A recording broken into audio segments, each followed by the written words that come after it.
Hello and welcome to Liminal Tarot for the week of August 7th through August 13th, 2022. This week is happening, something is happening, it's called the Lionsgate Portal, okay? And that happens on August 8th because it's 8-8, right? And it's Lionsgate, of course, because this is happening in the sign of Leo, sun sign of Leo, at least in the Western tropical astrology.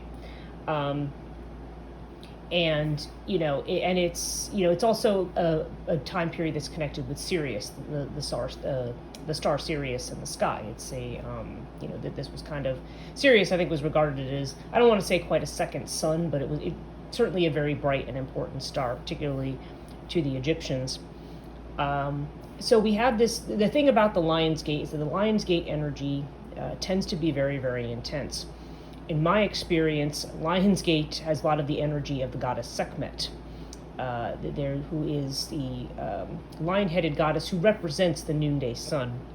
She's also called the Eye of Ra, and she can be very destructive. She has a very destructive aspect to her. I mean, she is also connected with gentler aspects of the goddess as well. But that she's basically was created in a way for this kind of vengeance, and again, she's often equated with that sun at its very, very height that needs to be taken down. Just as with Lunasa, we have the god Lu, who takes a slingshot and takes out the great fiery eye of Balor. So Sekhmet in this case gets taken down when she goes on her rampage. She's bloodthirsty, so they take beer and they dye it red, and then she keeps drinking that beer until she falls asleep, basically. And then when she wakes up, she's in a much better mood and starts, a relationship with the god Ta. But but there's this idea of, there's this very, very strong energy. So it's connected with what we think of with Lion or Leo energy, okay? So there's a lot of, it kind of, tests of courage or being called to do courageous things or to do things differently. There's a lot of the element of the strength card for this particular week. Now, normally I don't bring up so much preliminary of this kind of stuff, but I feel that it has a bearing on this week's reading. So I have the Tarot of the Witches here, and that's the ones I've chosen to do the 3 cards for the week.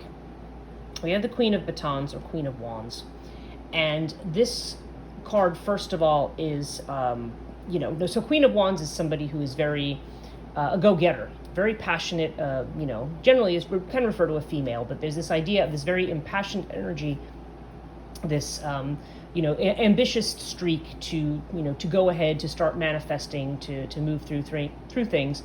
And Queen of Batons the queens are often connected with the emotional side of things as well as simply whatever the other energy is of the suit. So when we talk about manifestation in an emotional sense, we're talking about kind of a passion here, passion for something. So with the Queen of Batons, I see that there's a lot of energy here, and a lot of interest, a lot of, excitement about doing something. But we also have the Hierophant here. Now the Hierophant can be read 2 different ways. Hierophant tends to have to do with tradition, okay? And we tend to think of traditional religion as being connected to the Hierophant, but Hierophant can also be somebody who is instructive or somebody who is a teacher. In any case, this is somebody who deals with structure, deals with traditional paths and traditional ways of doing things, okay? And then we have Judgment, and Judgment has to do, of course, with sorting through, deciding what gets kept, what gets thrown away. You're at a point of ending something, and it's time to clear things up. Judgment sometimes refers to legal matters as well. Occasionally Judgment comes up in the case of divorces and things like that. But speaking more generally, as this is a reading that's not specifically about an individual, it's more general, what I would say is that there's a lot of passion and energy, but one might want to consider some kind of traditional advice. Like one might want to kind of make sure that their enthusiasm is checked in a way by some kind of collective or traditional kind of wisdom to help make those final decisions. Because I feel like this actually has a lot to do with that Lionsgate energy. I always find that whatever I have been charging ahead with at whatever it is, any time, any year during the Lionsgate I just suddenly get something happens to just take me out. I'm just like knocked out in some way. And it's because it's like going, hey, you stop, think about what you're doing here. Listen to somebody who might know more than you about this particular situation. So there's a feeling here of having a fire energy, having this will to do things, but making sure that we're keeping and throwing away the right things. Okay, we see a lot of this up here too. The intrigue card from the Wisdom of the Tao Oracle. Intrigue is the monkey card. And it has almost the identical message. It's kind of like you're somebody who, usually has to do with lucrative business opportunities, attracting things, all this new stuff that's coming in, and all these opportunities, and you may want to take advantage of. But it's also saying, look before you leap, think. As it says on this card, it says, don't just hear, listen. Listen to what you're being told, because whether it be an actual person who's speaking to you, or whether it's just a matter of listening to your own inner voice, your own inner guidance, okay? So intrigue, yeah, there's this sense of look before you leap. Like there may be some important detail that you're missing. It's not telling you not to leap or not to take the risk, but there may be something here that needs to be sorted out, or you want to make sure you're doing things for the right reasons. Now the two cards we have here, I have the Dark Goddess Oracle, and I've also got the Osho Zen Tarot, which does things a little bit differently. And we have this card, the card of Ran, is a card of, it says abuse, but this is actually about learning to control anger. It's about getting more in touch with your emotional side. And the guilt card would have to do with us, the way in which we punish ourselves for things that we perceive ourselves as having done wrong. And of course, the meaning of this card is, it's perfectly okay to go astray. We don't do everything right. We don't do everything perfectly. So it's perfect. It's okay to make a mistake. You just, once you figure out what the mistake is, then this is the time that you want to take to, say, okay, well, this is what I need to do to get back on track.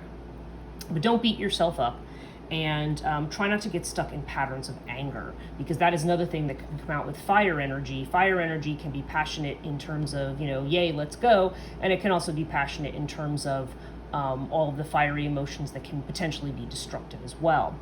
Now the Moonology card we have is the new moon in Sagittarius. So again, we have this fiery element. The luck is on your side card. And this generally indicates a new kind of a start, like opening up a new gateway or a new opportunity.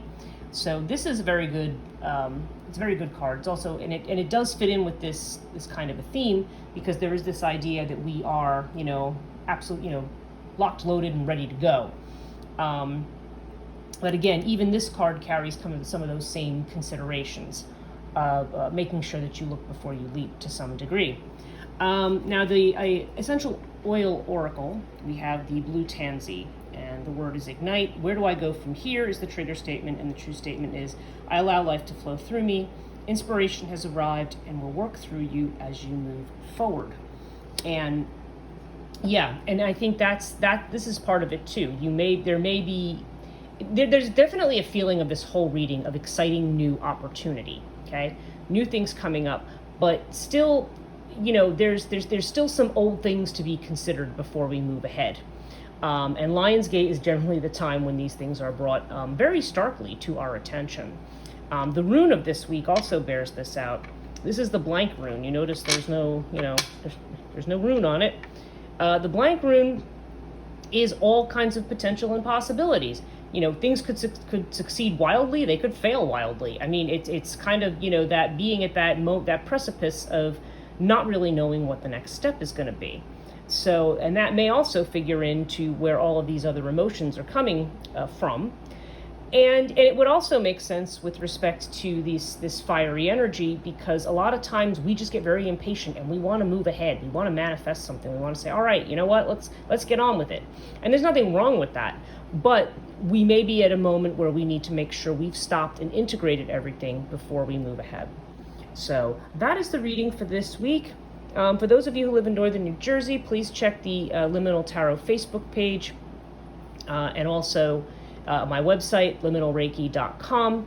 I'm going to be doing in-person readings in Milford, New Jersey, this coming Saturday between 12 and 5. So you can sign up in advance via, my scheduling app. And, I believe, probably walk-ins would be okay if I'm not, too fully scheduled. But, but if you happen to be in either Eastern Pennsylvania or Northern New Jersey, you may want to drop in for a reading. I would love to see you. Thanks again. Have a great week.